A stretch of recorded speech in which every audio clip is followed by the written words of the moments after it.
your files, keep your records straight, run, keep your files straight, keep your files, protect them properly, because there's always be a day where you have to go back to them. Separate yourself from your business, separate who you are, like legally separate yourself. I am Ada, but House of Ada is not Ada. If House of Ada is OE, House of Ada is OE. So House of Ada must run that business successfully in such a way that House of Ada can pay back that loan. You discipline yourself as a business entrepreneur in terms of your capital. The issues that hit us in this economy today can actually easily make you put your hands into your capital. So you need a lot of discipline, self-discipline when you're running these businesses. Mustapha talked about, of course, digital marketing. A lot of those things and opportunities, online businesses came up during COVID time. In as much as you're seeing the genuine ones, the fake ones were also there. So when times like this comes, you need to, you need to be sensitive, or you need to make investigation, because it's a time when people also lose money. People are making money, people are losing money to fraudulent people, because they are online trying to scheme you into one thing, or the other. Trademark your business too. Trademark your name. Sometimes kind of business. I know a lady that does fashion business. She makes Ankara for children, but she was able to trademark it. So it's difficult to just go and steal that particular idea. And she's been running that business successfully, up to today. So these are just a few points here. So many.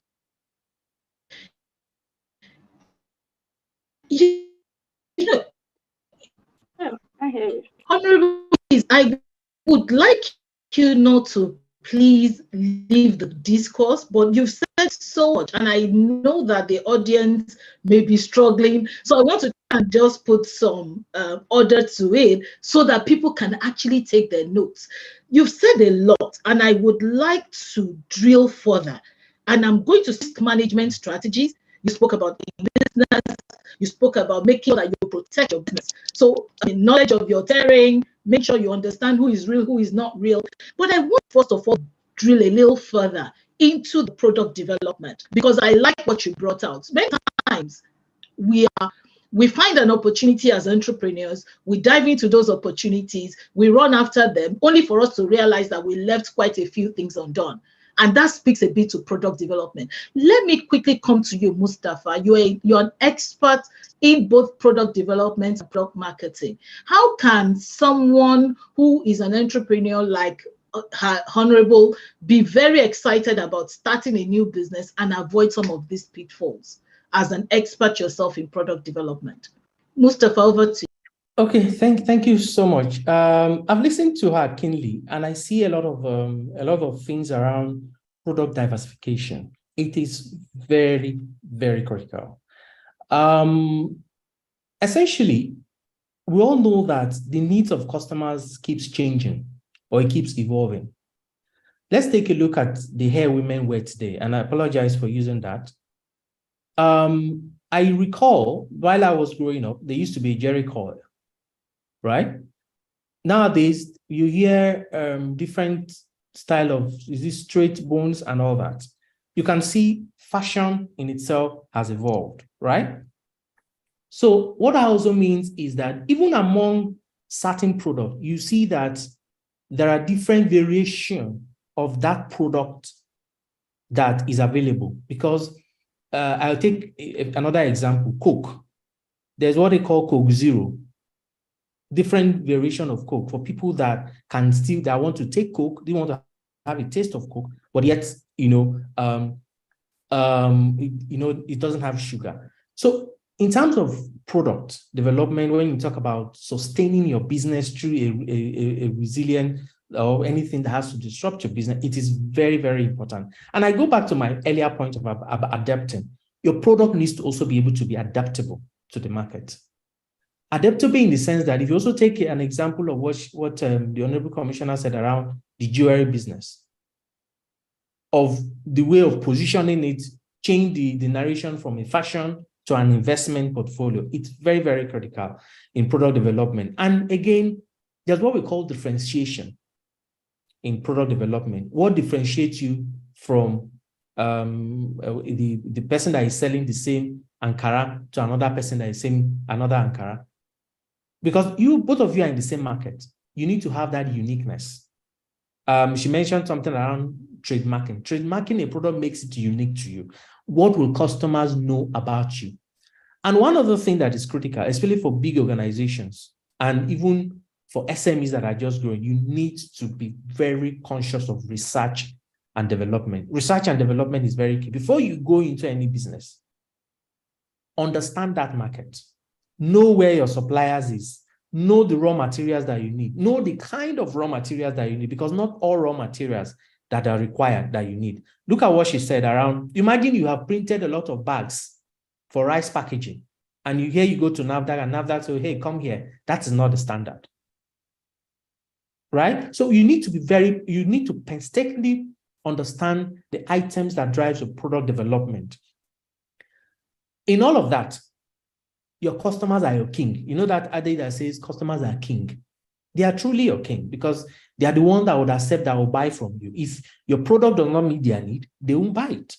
So it is important in offerings, in developing your product, you should consider what will make the customer A to stick to you and not go to buy in customer B. So offering range of products, like if I know about most rice mills, for instance, there's a rice mill that is packaged in 5 kg, some 50 kg, different sizes. And that is, again, that's another package. That's another way of diversifying your product. It might be one single product, but of course, everybody does not have the same purchasing power. Some might be able to buy the 10 kg or 10 kg or whichever kg that is in package. So that essence, in terms of when you're developing your product, you need to consider that. Essentially, the different kind of people you're targeting, the kind of market you want to go into. For instance, if you're taking a product to the West, let's look at Nigeria, the vast population of Nigeria. Kola nut is produced in terms of farming in the East, mostly. That's around the Edo axis to Bendel and the South. But the major consumers of kola nuts today are in the North. So you need to know your market. When you manufacture a product, when you produce a product, whether it's a digital product or a physical product, you need to understand your market and know where you can sell the market. So in terms of business resilience, you need to be able to ensure that you have a range of product that speaks to different time, different customer segments, different market segment, and even different times in terms of disruptions and in terms of when things are business as usual. Okay, thank you very much. I hope everybody can hear me. If you can just maybe raise your hand or something. Mustapha, can you hear me? Thank you. I can hear you. Yeah. It looks like my technology resilience is being tested today, but I think I'm living up to the name of the seminar. We need to always have alternatives because things don't always go like we planned it. So I'm glad that I was able to log on with this device. So I like what you said about the fact that a lot rests on the leader when it comes to being resilient. And I think that that's something that her Honorable said. I mean, she emphasized on that a lot, the ability to make sure that you're proactive as a leader, separate yourself from your business and things like that.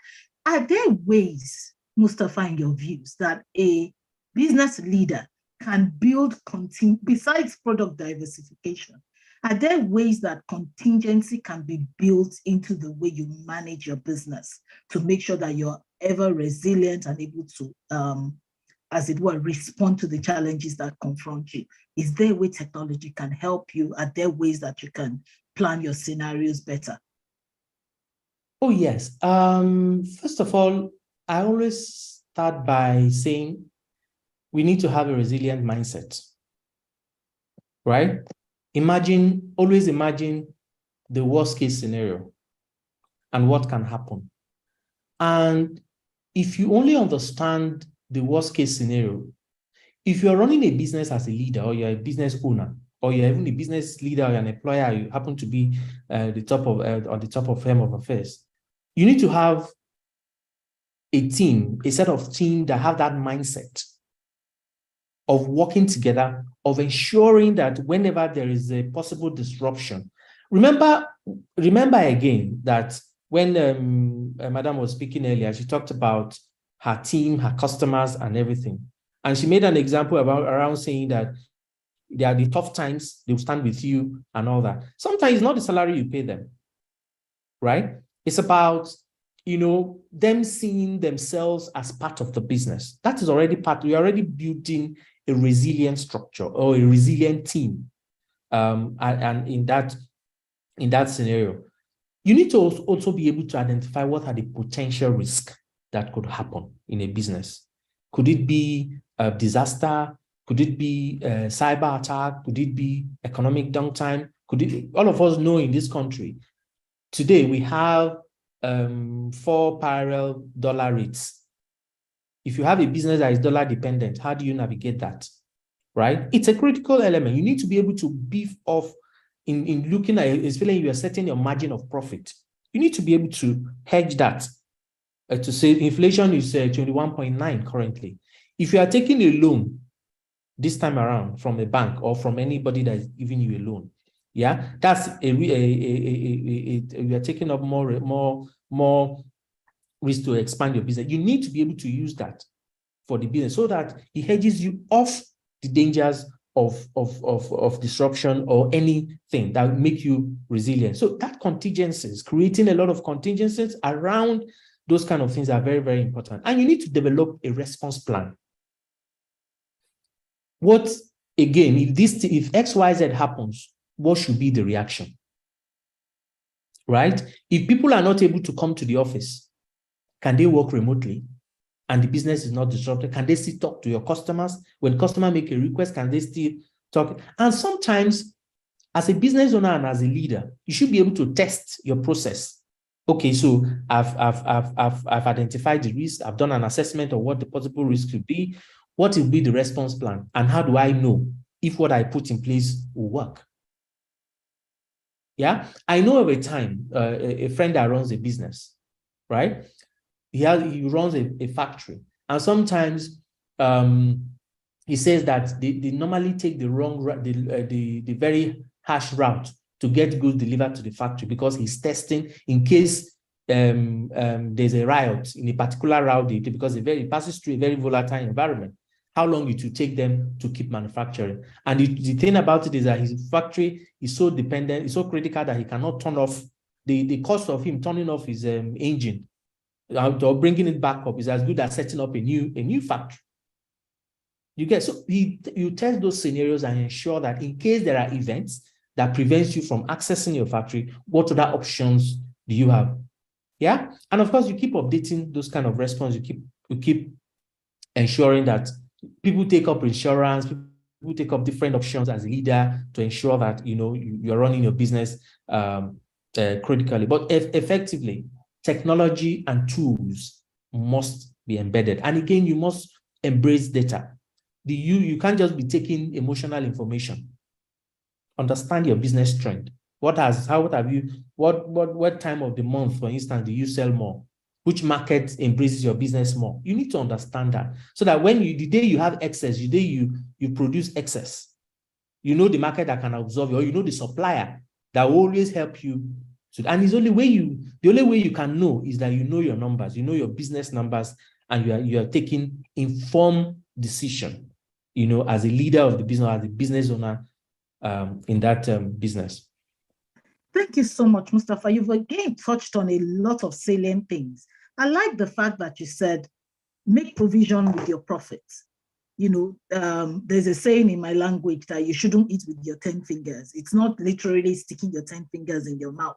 It is making sure that you cut back. So, and I think it actually dovetailed into what Madam also said, which is be disciplined as a business owner. Another thing you said that I think resonated with me was test your resilience. The fact that you have a contingency plan, the fact that you have a framework to manage the unexpected does not actually mean that it will work the day you need to deploy. So test it. I like that a lot. And then you also mentioned the need to leverage data. So data speaks to your accuracy of your knowledge of your business. I think that's also very, very interesting. So I know our time is far going. I would quickly cycle back to Honorable to ask what the role of business partners would be in pushing and building a resilient business.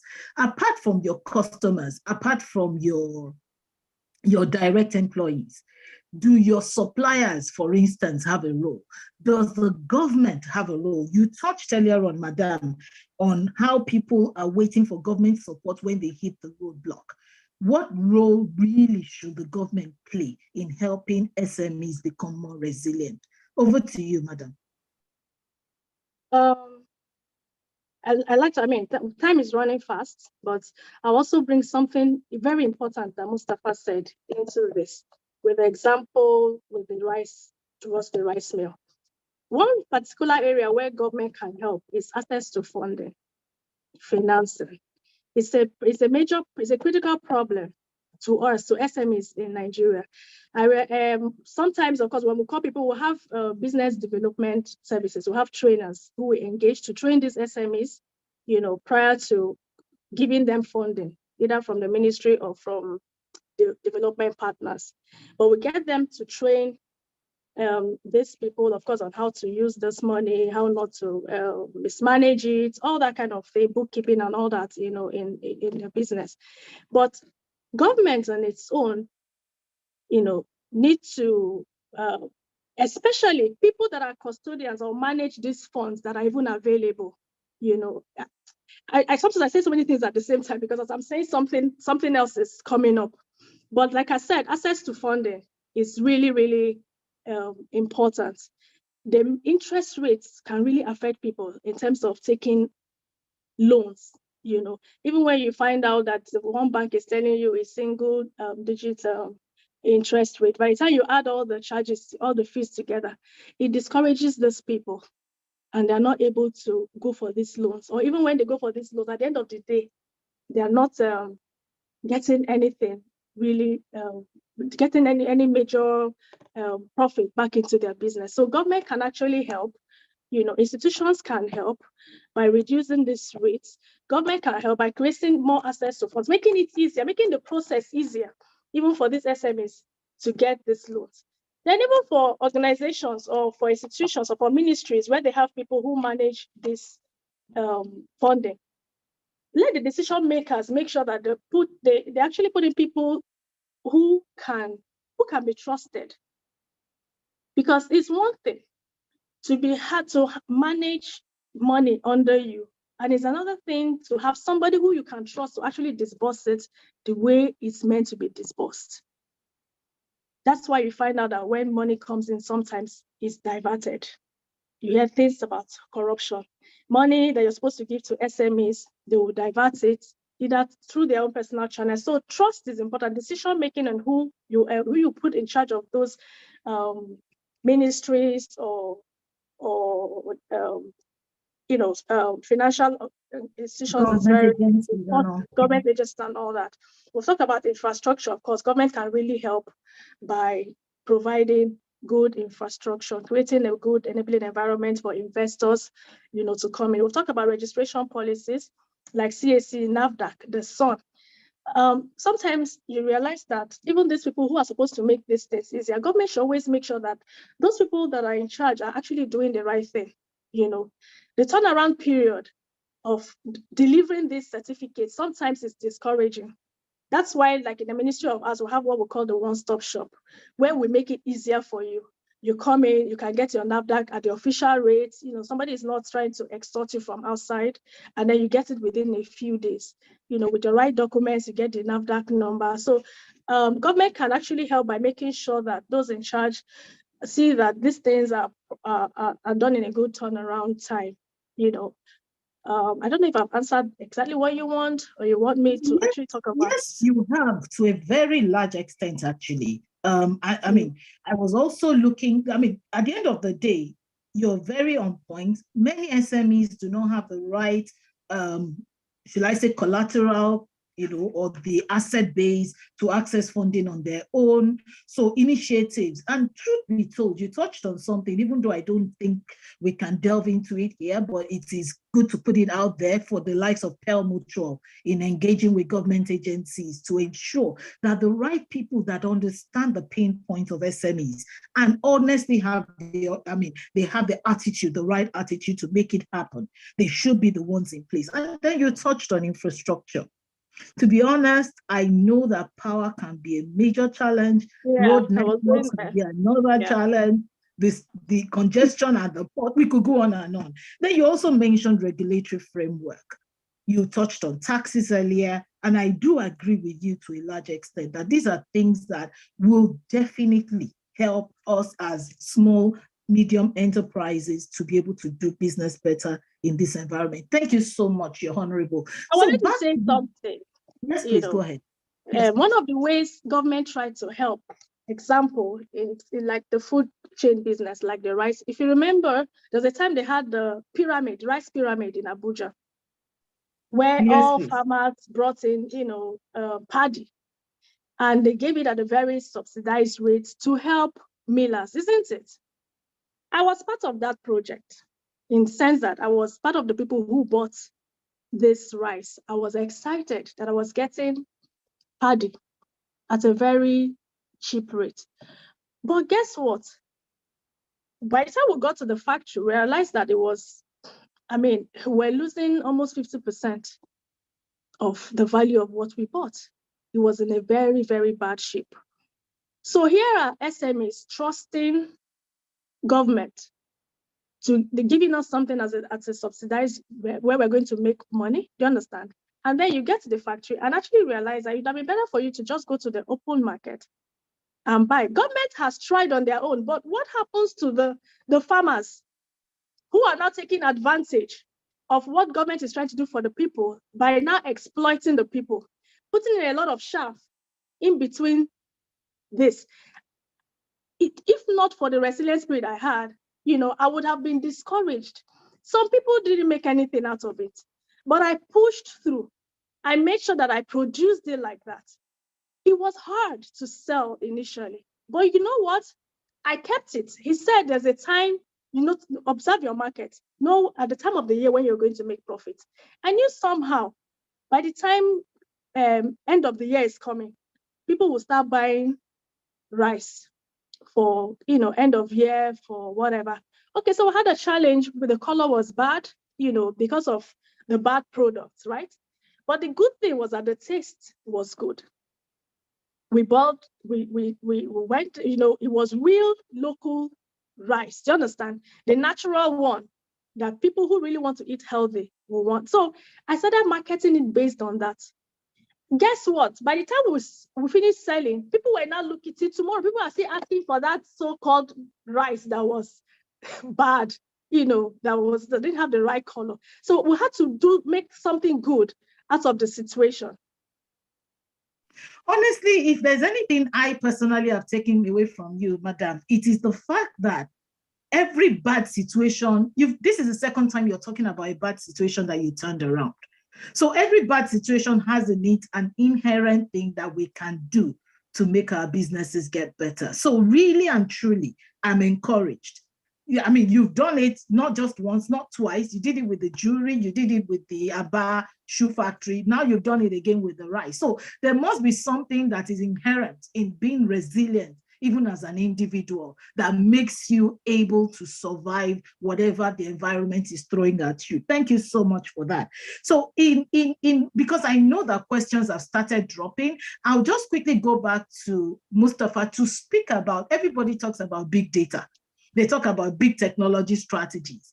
At the end of the day, how can you as an SME, because these are nice to have, but then when you look at your budget, you're trying to make your business work. How can an SME leverage data as a strategy to become more resilient and to position itself for the future? Back to you, Mustapha, and then we'll go to the audience to take some questions quickly.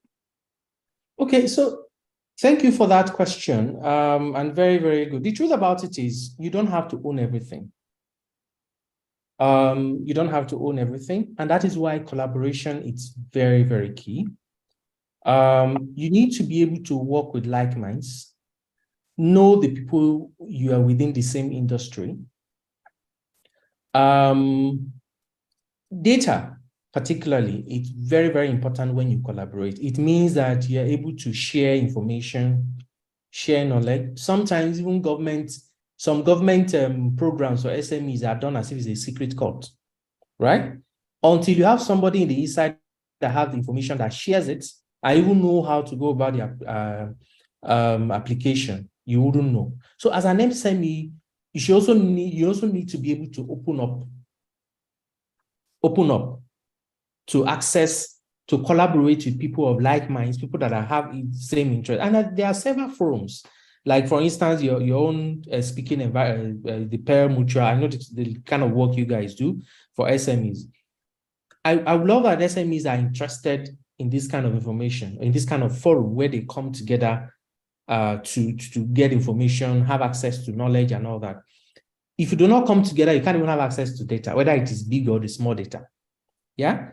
I go back to it again. You also need to leverage technology. Coming together also gives you the opportunity for training, right? Even when there is a disruption in your business, because you are together, you're able to have learn from other people's way of responding to that situation, and you're able to use it to respond. And there are so many technologies available. I've mentioned, for instance, the Amazon Web Services. For those SMEs that are into IT, you don't need to buy servers. All you just need to do is, with the little you have, you subscribe to those kind of services and access data. There's a new buzzword of ChatGPT. I don't know how many SMEs in the room knows what ChatGPT does. It has simplifies everything. So you really do not have to break the bank to have access to data, to have access to very little technology that enhances your business or that stays you through time of disruption, or that makes you even adapt effectively, or again, that makes you even diversify your product offers. It is also very important that you should learn to collaborate on the basis of, you don't have to even own your own business 100%. Sometimes you might not have the capital. Sometimes you might not even have the knowledge. Sometimes it's only the idea you have, but you don't know how to take it further. Be willing to open up. Some people would rather die with the idea rather than share it.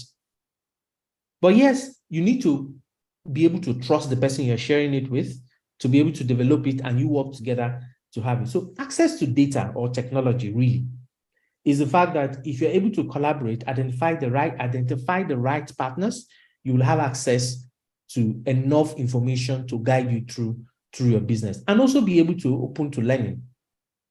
Don't be stuck in your ways. If you have an idea that is original, if you find a superior one that refines your idea for you, I think as an SME or as a business person, you should be open to that kind of idea, to move your business forward. So in terms of technology, you need to leverage, for instance, there are so many access to cloud computing. There are so many access to artificial intelligence and machine learning tools that you don't need to own them. Infrastructures that, of course, for instance, in Sterling, we have a tailoring hub somewhere in Ikeja, or a photo hub somewhere there where you don't have to own it, a machine, and you just go there, use it, and subscribe for the day and use it. We also have a Cafe One. Cafe One is like a co-working space. If you don't have to rent an office, to have access to the place. You just go there, do your work, access to Wi-Fi, and you do your. So those are some of the things that technology help us do, and some of the platform that you need to leverage on through collaboration and partnership. Okay, thank you so much. There's a lot you said, but I think the key word for me from everything you said is please collaborate. And to collaborate, you have to be open-minded to be able to collaborate effectively. I just want to quickly go into the chat room, and I'm going to just read out the questions, and then I'll give each of you, an opportunity to quickly address the question. So the first question from Gozi Atasie says, how do we trademark something like Ugu?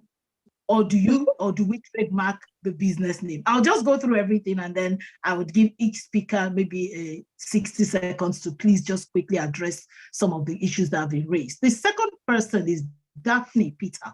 She says, thank you to the team for this training.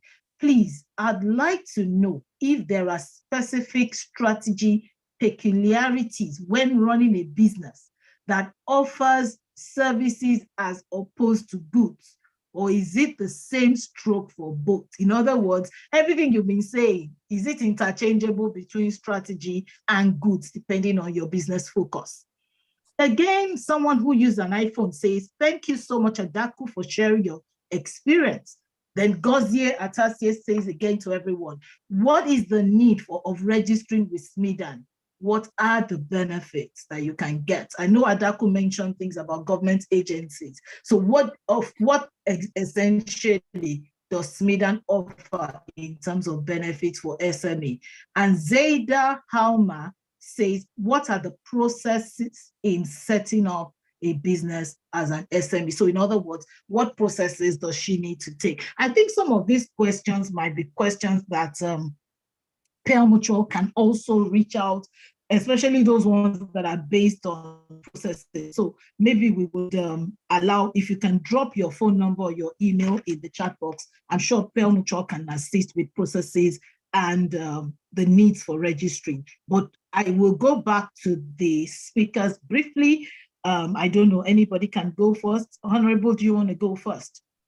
Okay, I heard about trademarking Ugu. But first of all, you go to trade and investment.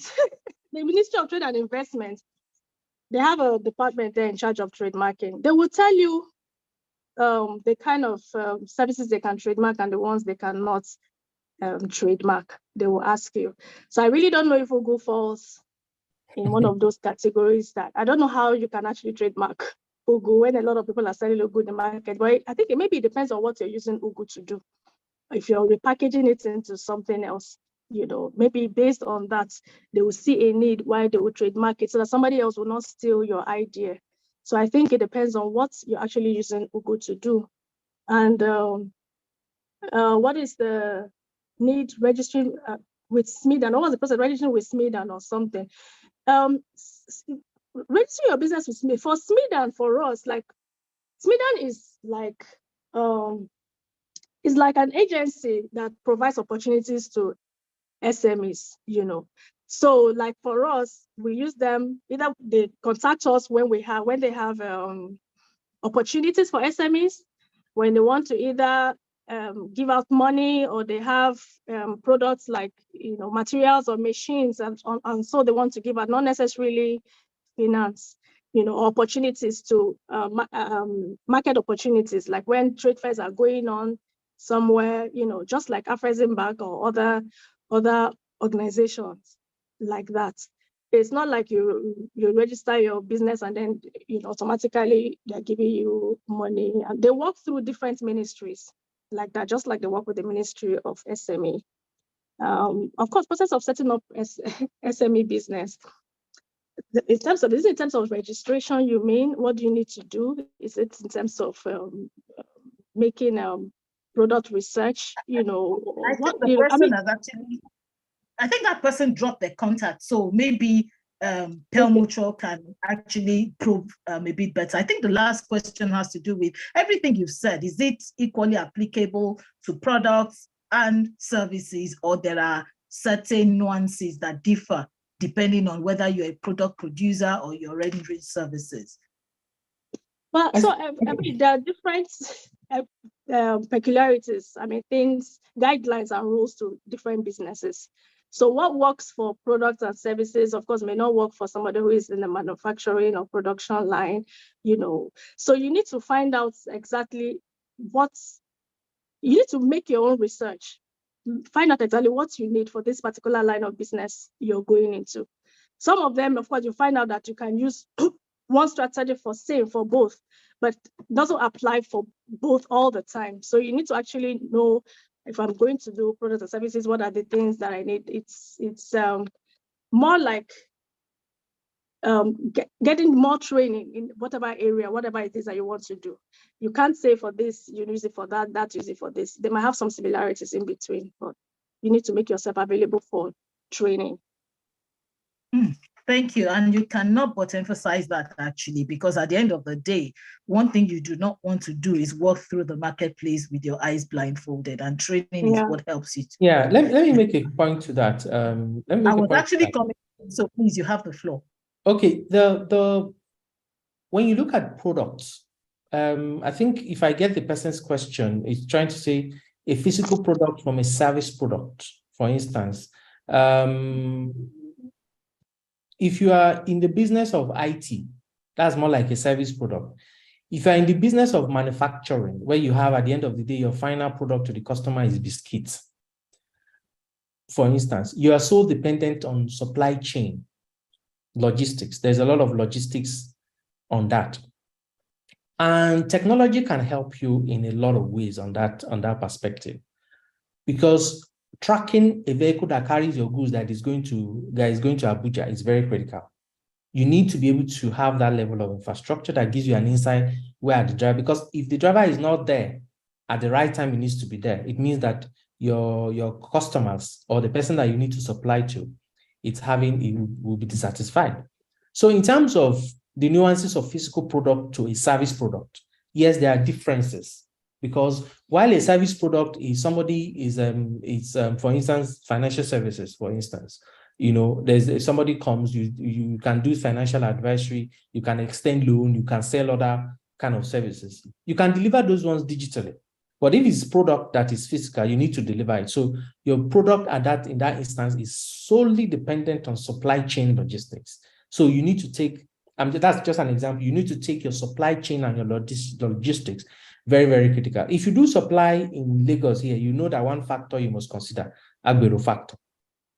Yeah, you must consider, because you might be your driver might take a very wrong route and he cannot pass until he drops some money for the Agberos before he can. Those are some of the nuances of the environment that you need to take care of, you need to understand if you are doing a physical product supply or you are running a services. Even on the service industry, if you look at financial services, and this is still part of the conversation around resilience, cyber attack is becoming a major issue. So what that means is that you need to be concerned around privacy, your customer data privacy. You need to be concerned about people not hacking your business or hacking your website, or even cloning your website and selling to people. The people that know you, they can clone your website and all that. So what that means is that you also need to be very, very conscious of that. So yes, those are some of the nuances in terms of when you're talking of a physical product or a service related kind of product. So those are the two key distinctions that comes to my mind. Honestly, thank you so much. I mean, I could go on and on and on, but our time is far gone. I will like to just say a very big thank you. But before we go, I do want you to say a passing remark. So I would start with you, Mustapha, and then quickly go back to her honorable. If you were to close your eyes and imagine a resilient business in 2050, what would that business look like in the light of all that we have discussed today? A business that leverages data for decision making. It's very, very critical. If you do not know your business, if you do not understand your business, in fact, in 2050, one of the critical skills for anything is data. You need to understand data. The use of your business data, the use of even the data around you is going to impact how you run your business. If you're a business owner, you're not concerned about inflation numbers, or you're not concerned about FX numbers, or you're not concerned about foreign direct investment into the country, I think those data should inform your decision making. And more, the use of data is going to be critical. So a business that will be resilient, that will survive through this technology disruption, or this era of AI, this era of artificial intelligence, or this era of blockchain technology, is those businesses that leverages data for effective decision making. Thank you.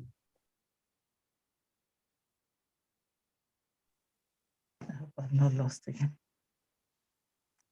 Hello, can you still hear me? I can hear you. Can you hear me? Oh. Okay, for a minute I got cut off. Okay. Thank you so much. So data. So we must, of a necessity, have data as we go into the future as a resilient business. So over to you, Madam Commissioner. Going forward, what do you see that beyond everything you've talked about, how can the SMEs actually organize themselves to leverage the channels available in the public sector to drive economic resilience? What do you think that business owners can do, and how can they go about it? Come again, please. What do they do? So, talking about public sector support, we've talked about infrastructure, we've talked about technology, we've talked about access to funding. So what can SMEs do? How can they go about making sure that these opportunities can be more available to them to be able to become more resilient in our economy? What would you advise, given the things you've even been able to do in Abia to grow that market? Okay, I would say that there's a huge responsibility on SME operators in terms of getting information and following up on the processes.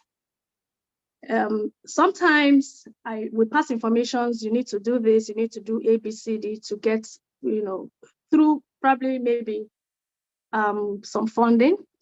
Some of them don't follow through. Then your documentations must be right. I realized that, for example, there's something we want to do with Afreximbank, the Mansa platform. Your business must be CAC registered. A lot of people are just operating businesses and they're not registering, they're not getting properly registered or having the documents that are needed in case these opportunities come. So they need to be prepared for the opportunities in the first place. So when we ask you to bring A, B, C, D, that's not when you start. Because people already that are ready, are prepared, will already take advantage of the opportunity and go ahead before you. So SME businesses, you must be prepared. You must have your businesses properly registered and ready for opportunities. Then you must also look out for information for yourself for all these opportunities out there. So where they're having fairs, if you can afford to travel to go and showcase your product. By the time you go out to the market from there you begin to build clientele, begin to even meet business developers, development partners rather, because they're available in those places. Thank you so much. Very, very, very important passing comments. Let's follow through. Let's not just throw our hands in the air. Resilience is you being able to follow through on your strategies. Documentation is critical. Don't just register your business and leave it halfway. Make sure that everything is well done. Be prepared for that opportunity. They say that opportunity makes preparation. And of course, be proactive and be on the lookout yourself. So thank you so much. I wish, honestly, I could continue this conversation. We're a bit of a short on time. Oh my goodness, I have somebody's hand raised up, but I will hand over to Sumbola, to make sure that she can run to the airport. Yes, thank you so much. I cannot thank you enough. Over to you, Sumbola. Thank you also, Mr. Mustapha, or Mustapha in inverted commas, like you would like to be. Thank you. Thank you so much. Thank you so much. Thank you. Sorry. Thank you. Thank you very much to Jumoke and to our wonderful speakers, Mustapha and Adaku. We are so grateful. I'm just going to give an opportunity to the person with their hand raised to speak, just in case it's something that could be answered. It says iPhone. Okay. Hello, it's me. Go ahead, please. Okay, thank you. I'm an SME and I have accounts with Sterling Bank. So I'm wondering why some of these banks don't patronize us and they want us to bring money. I'm into the food processing packaging sector, and I've spoken to them severally with my branches and they don't patronize. So I'm putting this across to Mr. Mustapha to see what he can do. Thank you. Okay, thank you so much. I got Ndidi, and I didn't get the other name, but I got Ndidi Amaka Oluwaseyi Ndidi Amaka Oluwaseyi. Okay. of Oluma Foods. I didn't get the product you sell, and I don't know. We have different. Okay, we have beans flour, plantain flour, ready to cook sauce like tomato pep sauce. Okay, well, we don't run a restaurant though, but then but they do it. They buy things for ampers and all of that. So, madam, maybe I should say this. Do you want to engage further so that we don't hold everybody back? I'm sorry. I understand you. I mean, we have to collaborate. That's one of the things. Please, can you reach out to Pearl Mutual, drop your contact. I'm sure they will link you up with the right agency that you can also engage with as far as the bank is concerned so that you can get this done. Thank you so much. Over to you, Sumbola. Thank you very much, Jumoke. So please just put your details in the chat. We'll forward the details to the Sterling team and they'll see what they can do. And we'll also see how we can offer maybe a little bit more pointers to you for other opportunities.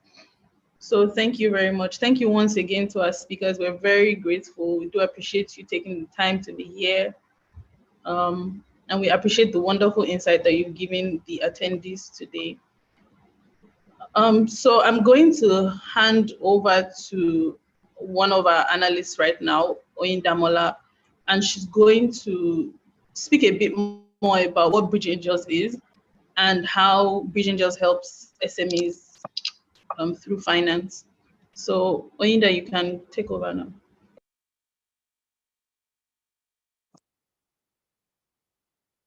Sorry, everyone, I didn't realize that I was still muted. So welcome again. Thank you so much for joining us. I am going to share my screen. Sumbola, just getting confirmation that I can do that. Yes, you can. Okay, fantastic. Okay, so just to give a little introduction of myself before we start. My name is Oyindamola Oni. I am the team lead for financial advisory. And one of the services that we have under financial advisory is the BridgeAngels service. It isn't the only service. We do management consulting. We also do trainings for organizations, but one of our more popular products is our fundraising platform that is BridgeAngels. So what is BridgeAngels? Just a little bit more context. I hope I can, okay. BridgeAngels is, as you can see here, a capital raising platform. We bridge the gap between SMEs and private high net worth investors. So private investors, high net worth individuals, Nigerians and people overseas with money that they would like to invest in Nigerian SMEs. So far, as you can see here, it says 2 million. That was last year's figure. As of this month, we've raised roughly $3 million since 2018, when the program was first introduced. We've raised funding for about 12 SMEs over the years. Some of our SMEs are repeat customers. I'm sure a few of them are joining us here today. So what we like to do is we don't just want to raise funding for SMEs. We actually want to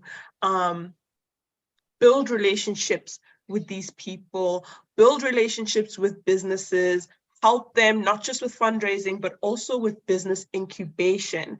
What we find is you raise funding, a lot of businesses get funding, maybe from banks, maybe from development institutions, and then because they're not offered further support, they don't utilize the funding to the best of their ability, and so they're unable to make the best use of the money. So what we like to do with our clients is that we're involved in every aspect of the business. We help our organizations rearrange their processes and re-engineer their processes. And we also offer a lot of financial advisory services as well.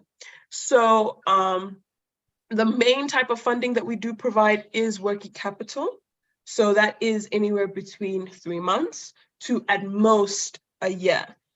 We do focus for the specific product on organizations in agri value chain and in the manufacturing industry. But what we've realized over the years is that a lot of organizations outside of this limited field could also do with working capital, could also benefit from our services. So as of this year, we are open to non-agri, non-manufacturing subsectors and industries. Regardless of what sector, regardless of the industry, the ultimate goal is still helping businesses grow sustainably through providing them with funding, but also helping them grow their business. As you can see, our overall goal, these are borrowed from SDG goals. We align ourselves with the SDG goals and we try to do our part to further progress across the country through feeding the nation, which is why agri has always been such a big part of the program.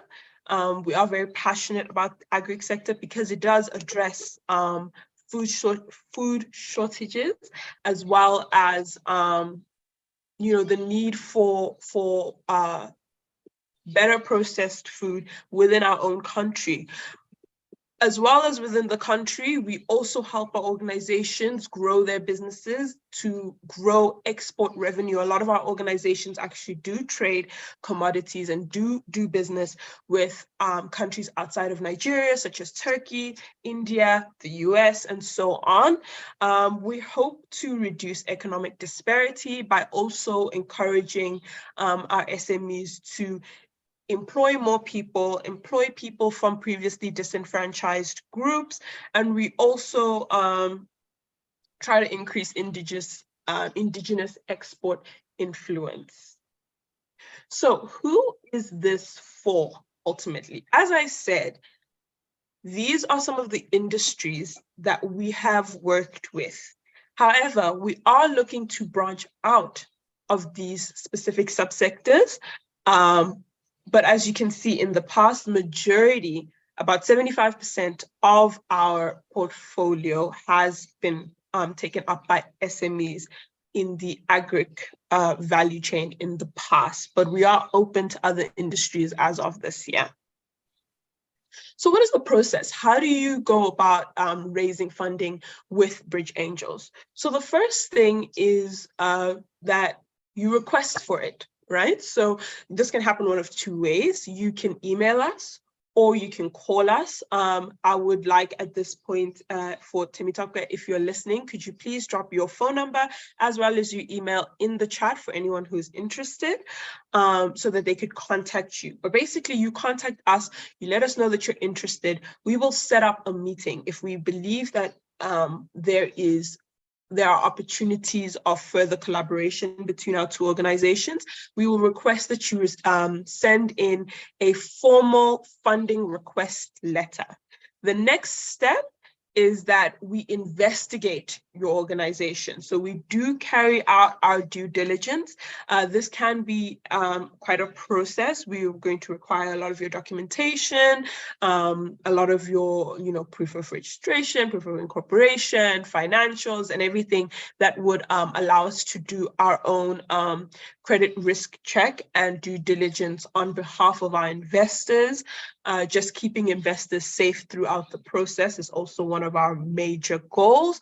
Once we are happy with everything and your organization has passed the due diligence stage, we will then work out a transaction deal and sign a capital raising agreement. We will sign it and your organization will sign it as well. Bear in mind that during the receive part, we are going to request for you to send us the amount you're looking for, the tenure for which you would like to have that funding, and the reason why. So once we've worked out all the transaction details, we'll send send out a CRA, capital raising agreement. We will sign it, you will sign it, and then we will start to prepare the necessary marketing documents that we send out and circulate to investors. As I've said previously in the past, we have worked primarily with private investors and high net worth individuals, but nothing we have done for organizations in the past is reached out to institutional investors who we believe would have an opportunity for SMEs. So we prepare an investment memorandum as well as other marketing paraphernalia, and then we just share it out to potential interested parties. Once we have raised the funding and once we have sourced out the funding, we will remit the amount to you, provided that all the conditions as stipulated in the CRA, that's the capital raising agreement, are being have been, what's the word I'm looking for, have been the word has just completely left my mind, have been fulfilled. There we go. And then the final step, once you receive the funding, like I said, we're very big on business incubation. So we do not just send you the money and then let you on your merry way and wait for interest payments. We are very much a part of your business process. We monitor the use of the funds, and we also monitor the growth of your business. If we believe there are ways that your business could be more successful, we will tell you. We try to have at least quarterly sessions with our SMEs to see how they can grow their business. So what you've experienced today in the SME clinic, this is something that we offer our SMEs on a regular basis. This type of training, this type of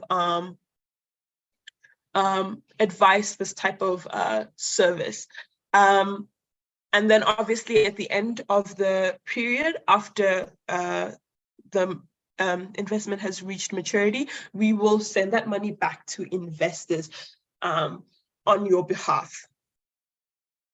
Okay, thank you so much. I believe that everybody who registered will receive this presentation. So you will receive access to our contact details. As you can see, our social media is up here in the top. But if you would like to contact us for further details, that is our email address that you can contact us on. I will leave it on the screen for anyone who wants to type it out and keep it. But I'm also going to ask TS if she hasn't already, to just put her phone number in the chat as well. I don't know if anybody has any questions for me at this time.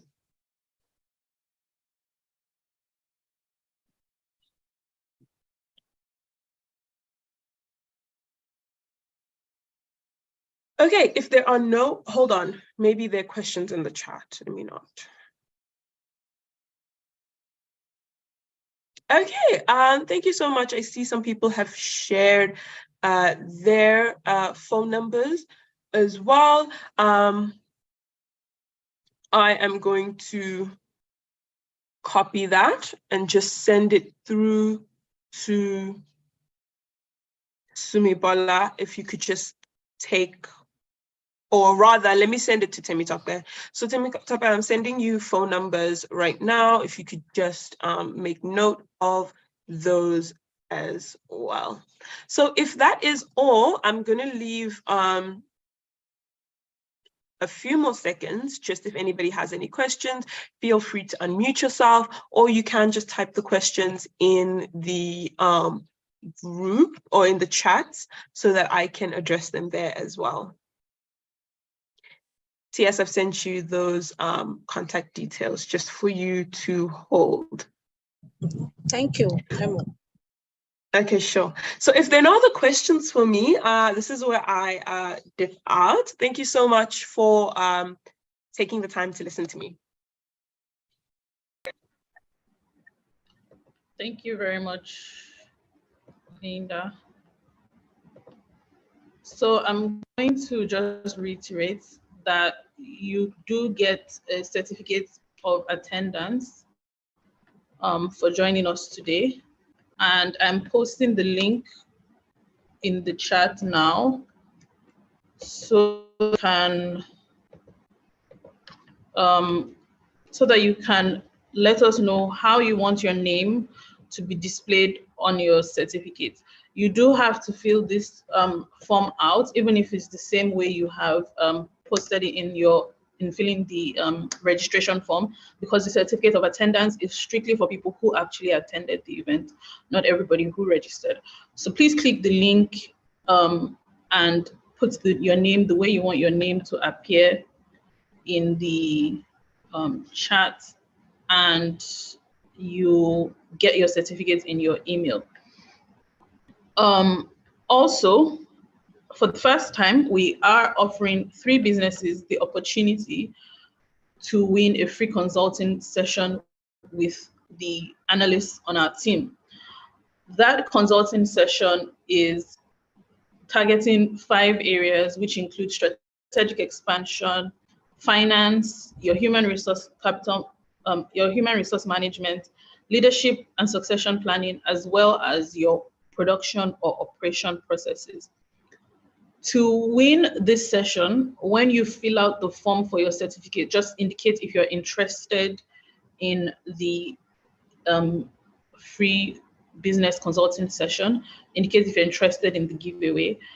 If you are a business that wins this, if you're one of the 3 businesses that win this session, you will receive an email from us with a link for you to pick a time where you would want the session to happen. Because we know that you are busy, so we'll offer you multiple time blocks for you to pick one time block that would fit your schedule. And then we'll have the session with our analyst. And at the end of the session, you will receive a 1 to 2 page report summarizing any strategies or ideas that were discussed, and any implementation strategies that were also suggested during the session. The session is going to be a whole hour. It's going to be very detailed. It's not just off the top. It's going to also be unique to your own business and your unique challenges, because we want to hear you and we want to help you. Our goal is to help our clients turn their business challenges into business enablers. So please indicate if you're interested in the session. If you are here today and you are not able to copy the link or get the link to get your certificate, or indicate that you want this session, just reply any of the emails that we sent you, and we'll respond to you within 24 hours to give you this link for the certificate. Once again, we thank you so much for joining us today. We're incredibly grateful, and we're also super grateful to our speakers who took the time to talk and share their experience, share their knowledge. And we hope that you're able to take what you learned today and apply it in your business. And we hope that the next time you join the BridgeAngels SME Clinic, your business has grown exponentially and you have success stories to tell us. Don't be shy to share your success stories. Don't be shy to share how you were able to implement things you learned from the SME Clinic with us. Again, just reply any of the emails we sent to you. At the end of next week, you would receive a link to a summary document that summarizes things that the speakers have said today and also summarizes the topic. You will also receive a participant brochure that will talk through some of the businesses that joined us today. When you all submitted your registration form, you put your business profile, your contact details. So we're sharing that with participants at the end of next week. And also this session, most of the session was live streamed on YouTube, but we'll also be uploading the full version of the SME Clinic on YouTube, and also maybe breaking out some of the key things that our speaker said into YouTube Shorts. So you will get some of those links in your email as well, and as well you'll get your certificate. So again, remember to use the link to sign up for a certificate. And if you're unable to copy the link, just reply any of the emails we sent you and we'll get the link to you. Thank you so much for joining us. Thank you so much, Jumoke, for moderating and driving this conversation so intelligently. And thank you to our speakers for sharing and being with us today. We're extremely grateful. So thank you, everyone.